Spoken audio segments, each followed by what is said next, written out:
بسم الله الرحمن الرحيم maanta oo ay taariikhdu tahay 26 bisha November 2018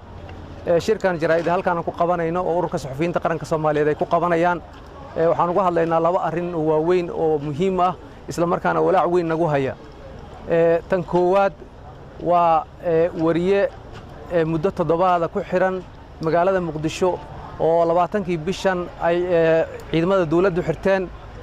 ilaa haddana maaragtay aan la ogeyn meel lagu haysto waxaana loo sheegay in maaragtay maalintii sabtida ahayd la keenayo maxkamad laakiin maxkamad lama keenin waxaana loo sheegay in xabsiga loo dhaadhiciyay wariyahaasi ilaa hadda ma naqaan sababta ku xiran yahay haddii dambi uu leeyahayna waxay ahayd in sharciga la hor keeno oo maxkamad la hor keeno sida dastuurka uu qabo marka waxaad moodaa inay tahay hab la doonayo in lagu caburiyo qof kasta oo hadla ama qof kasta oo maaragtay ra'yigiisa soo bandhiga waana arrin ku cad dastuurka Soomaaliya ay leedahay iyo dhammaan xeerarka caalamiga qofka wariyaha ama qofka suxufiga ah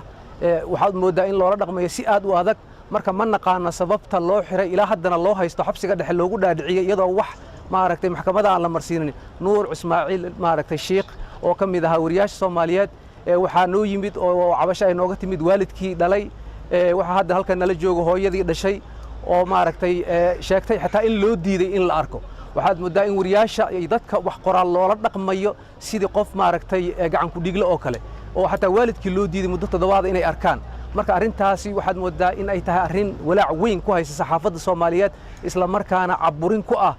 dadka saxaafadda iyo wariyaasha wax u qora guud ahaan waxaa kaloo rabnaa maaragtay qodobka labaad oo inoo labeeyo ay tahay habdhaqanka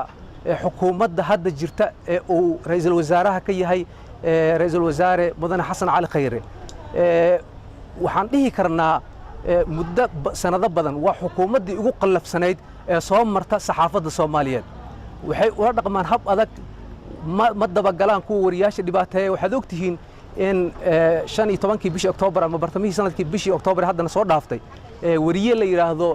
Cabdalla Muumin ayaa maaragtay xafiiska ra'iisul wasaaruhu laftiisa dad ka tirsan ay u hanjabeen ilaa hadda wax baaris lagu samaynin waxaad ogtihiin wariye in lagu dilay beerta nabadda halkaas ay Xamar Jajab oo niman askar ay toogteen ilaa hadda meel dabagal loogu sameeyay ma jirto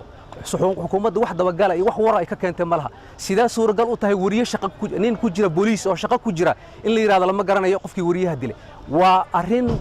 ku talagal ah isla markaana raali laga yahay sida noogu muuqata xukuumadda hadda jirta waxay u go'doontay inay wariyaashu kala qaybiso inay maaragtay ururadii saxafiyiinta iyo dadkii ay soo dhex galaan oo la kala qaybiyo waxay sameysay laba arrimood oo waaweyn hore aan u dhicin kow inay caburin ku sameeyaan wariyaasha Soomaaliyeed oo la caburiyo oo qaar la dhigay in la caburiyo iyo sidoo kale qaar la laaluushay oo inta maaragtay mushaar bila loo qoray bishiiba loo qoray ama suxufiyaha ama saxaafadda ahaato isla markaa loo diiday inay runta sheegaan waana arrin kale oo walaac muujinaysa oo ay gaar u tahay xukuumadda hadda jirta sidaa daraadeed ururka saxafiyiinta qaranka Soomaaliyeed wuxuu u arkaa arrimahan inay yihiin arrimo aad xasaasi u ah sababtoo ah haddii wariye la waayo qof maaragtay ka hadla arrimaha musuqmaasuqa ka hadla dabagal ku sameeyo waxyaabaha iyo xaqiiqooyinka jira ee wariyaasha ay noqdaan kuwa maaragtay qaarna la laaluusho qaarna loo hanjabo runtii waxay noqonaysaa arrin keenaysa in xitaa qatar ay gasho dawladnimada Soomaaliya sababtoo ah waxaan ka hadlayno waa wax u damaanad qaaday maaragtay xeerka iyo guud ahaan dastuurka Soomaaliya u degsan sidaa daraadeed waxaan ka codsanaynaa guud ahaan laamaha ay qusayso sharciga hadday yihiin baarlamaanka gaar ahaan guddiga warfaafinta sidoo kale madaxweynaha waa sharci ilaalihii inay arrimahan soo fargeliyaan oo xukuumadda hadda jirta dhibaatada ay ku hayso saxafiyiinta iyo saxafiga Soomaaliyeed maaragtay laga qabto isla markaana fargelin lagu sameeyo oo wax weyn laga qabto haddii kale waxay noqonaysaa in xaaladdu ay adkaato oo wax awoodi waayo in cid wax ka qabata waa yaabanahay culays badan ayaa saxaafaddii Soomaaliyeed soo saaray dad badana maalin kasta noo yimaado oo sheegay in loo hanjabay saxaafadaha hoos noogu yimaada xukuumad maaragtay annaga ma wada dhahin xukuumad guud ahaanteed waaye laakiin waa dad ku jira xukuumaddii ama wasiirro ka ah ama maaragtay shaqooyin kale ka haya marka haddii xukuumaddu ay arrimahaasi wax ka qaban weysay waxaan rabnaa cidda ka sarreysa inay wax ka qabato oo wariyaasha Soomaaliyeed maaragtay xorriyaddooda iyo madax bannaanidooda loo madax banneeyo isla markaana la soo daayo wariyahan maanta la xiray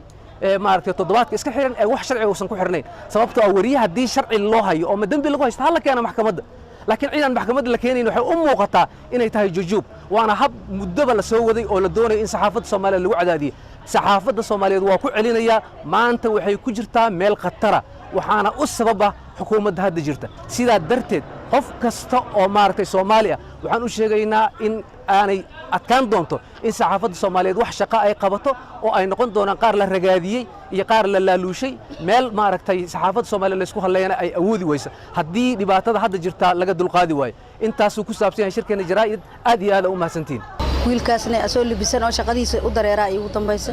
ka bacdi meel uu ku sugan yahay bogweyna waxaana wuxuu joogaa meesha oo xayra dimbi baarista waa tagnay waana kala soo kala gamo inaan aragna waa noola diiday haddana xabsiga dhaxal loo gudbiyana liin anka xukun fulihayna haddana xukunka waxaan ku riixay haddana xukuna lagu ma haayo xabsiga dhaxal la iska galshay adiga sida xoolo amal u heshay ayay noqotay marka waxa waaye dawladda Soomaaliyeed oo sharafta leh waxaan ka codsaynaa in waxaan ku si degdeg xorriyadiisa loo siiyo oo la soo daayo bogaatay sababta loo xiray ma ogaan anka sababta loo xiray wax kuma ogeyn gacan ku dhiglana ma ahayn dadna ma dafayn adiga shaqadiisa u soo baxo u soo rawax wariyowna ahay madax banaan